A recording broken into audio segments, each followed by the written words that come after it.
We are focusing on the chapter na D block elements, and that we have already discussed few points about the introductory part, electronic configuration and its metallic characters. We have seen the different series, all the four series we have discussed about the atomic and the ionic radii. Now we'll focus on the colored ions. That it's an important topic because most of the questions are being asked from this portion, that transition metals are forming the colored compounds, whether they are in the solid state or in the solution. They, in both the cases, like solid, even in solution states. Now I'm just giving you a small example of this thing, copper sulfate dot 5 water, if you remember this thing.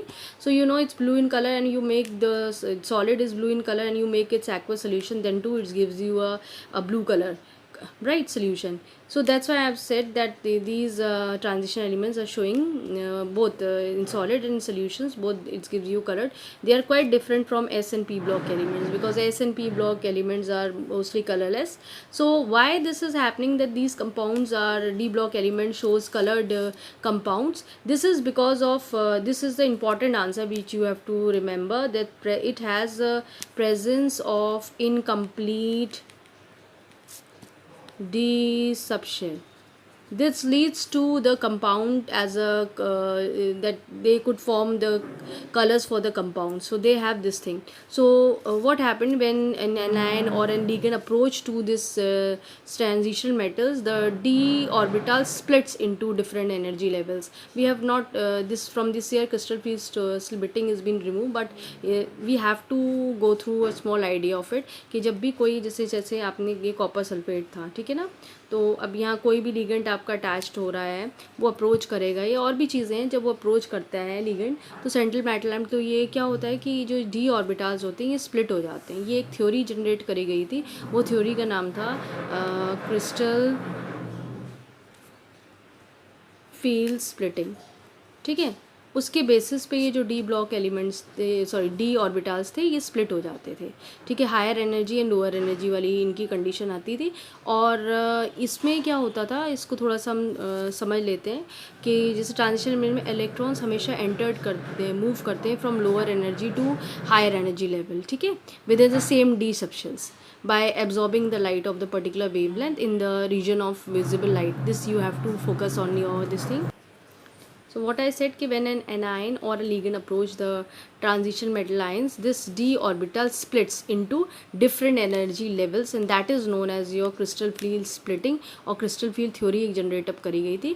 And in this case the transition metals ions, the electrons can be easily promoted. जब ये splitting होती है तो lower energy level से ये higher energy level पर ये पहुँच जाते हैं, लेकिन उसी d orbitals में होना चाहिए. मतलब अगर 3D split करेगा तो 3D में ही movement होगा electrons का. अब ये जब पॉइंट है कि जब वो 3D पे अगर स्प्लिटिंग हो रही है तो 3D सब शेल में ही होगा. उस कंडीशन में क्या होता है, जब वो लोअर एनर्जी से हायर एनर्जी में जाते हैं, they absorb light of a particular wavelength, और वो भी विजिबल लाइट में, तभी वो कलर्स आपका शो करते हैं, ठीक है. और कंपाउंड जो होगा वो आपका उस कंडीशन में है ना कलर्ड हो जाता है, क्योंकि क्या होता है कि देखो कुछ लाइट तो वो एब्जॉर्ब कर देती है. भाई सारी लाइट अगर किसी पर्टिकुलर एलिमेंट पे पड़ेगी वो सारी की सारी तो एब्जॉर्ब करेगी नहीं, लेकिन कुछ उसमें से लाइट जो पोर्शन होता है वो क्या करता है, वो इमिट आउट हो जाता है, जिसकी वजह से आपको सॉल्ट जो है वो कलर्ड दिखता है, ठीक है. Right, so whatever I have spoke, I have written here. When the anion or the ligands approach near the transition metal ions, the electrons can be easily promoted from lower energy level to higher energy level within the same d subshells by your absorbing the light of a particular wavelength in the region of visible light. They appear colored due to emission of remainders as colored light. So this absorbed color of a substance is always complementary color of the color which is observed by the substance, and the color of the transition metal complex is depending on the energy difference of the 2D levels. So what is the level difference has been there, that will be your color that will be there. And even it's also depends on the nature of the ligands. Now I am talking about it, you must be understanding about the nature of the ligands, that what type of ligands you are using and what type of complex they are forming, right. So for example, just talk about the example example of this only, like Cu+2 if you see. So this Cu+2 normally the salts are blue in color, ठीक है. तो ये blue colour, जैसे यही example है, मैंने बताया blue colour है, तो ये ब्लू क्यों हुआ? क्योंकि इसने कौन सी लाइट एब्जॉर्ब करी होगी? It's absorbed your absorption of red wavelength, ठीक है, इसीलिए ये ब्लू हमें दिख रहा है. अब जैसे कोबाल्ट के कंपाउंड्स होते हैं, ठीक है, like cobalt is also +2, so they appears to be, they also appear to be blue. ये भी ब्लू दिखता है, तो ये भी कौन सी लाइट एब्जॉर्ब कर रहा होगा? It must be also absorbing the red light only. So this thing is been there. Now अब देर आर सर्टेन एलिमेंट्स. देखो ये एक बहुत इंपॉर्टेंट क्वेश्चन है, क्योंकि यहाँ जैसे कॉपर का एग्जाम्पल आ गया, तो तुम सीधे बता दोगे जो लाइन तुम्हारा आंसर होगा. ये सब तो एक अलग बात है, लेकिन जो आंसर तुम्हारा होगा, because it presence of incomplete DD subshell is been there. And second point जो उसमें तुम आंसर में लिखोगे, DD ट्रांजिशन. ये आंसर होना चाहिए तुम्हारा जब आप एक कलर्ड कंपाउंड्स के बारे में बात करेंगे, कि presence of incomplete D subshells, DD transitions takes place. This will be your answer when you're talking when the salts are colored. Now there are certain examples in transitional elements that they are colorless. जैसे zinc है, zinc के compounds होते हैं वो आपके colourless होते हैं. कैडमियम्स हैं, मरकुरी है, सिल्वर है, ये कलरलेस होते हैं. Y? Now you have to keep in this thing in mind, just zinc +2, cadmium +2, Ag+2, Ag+2 ions, they are colorless.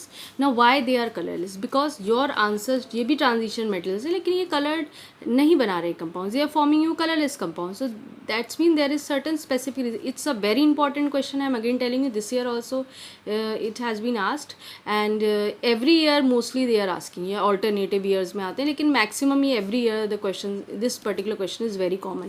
So why you will say that they have the answer, you should write down that they have completely filled d orbitals, ठीक है. जैसे आप zinc के case में देखिए, जैसे यहाँ पे क्या हो सकता है, जैसे ये लोग 3D10 बना लें या 4D10 दिखेगा, ये 5D, जैसा जिसका एटॉमिक नंबर होगा उस हिसाब से आपका होगा. तो इसीलिए बेसिकली ये होते हैं, ये लोग इनके कम्प्लीटली फिल्ड d ऑर्बिटल्स होते हैं. दूसरी चीज़ होती है no DD transition takes place, ठीक है. भाई जब कम्प्लीटली फिल्ड है तो और डी ऑर्बिटल क्यों स्प्लिट करेगा? क्यों लोअर से हायर को? तो कम्प्लीटली फिल्ड है, इलेक्ट्रॉन एक लोअर एनर्जी लेवल से छोड़ के हायर लेवल एनर्जी पे क्यों जाएगा? तो ऐसा होगा ही नहीं कुछ, ठीक है. सो ये है नो DD ट्रांजिशन. और तुम दूसरी चीज़ क्या लगा सकते हो, द एक्साइटेशन ऑफ इलेक्ट्रॉन्स, ठीक है, इलेक्ट्रॉन और इलेक्ट्रॉन्स is not possible. भाई कम्प्लीटली फिल है, एक जगह से छोड़ के दूसरी जगह कैसे जाएंगे? Within d orbitals. तो this will be your answer, ठीक है.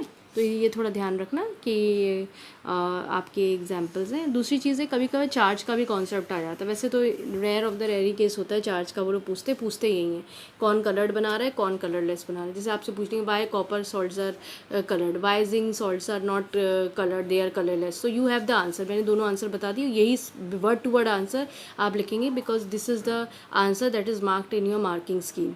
So please write down the same answer.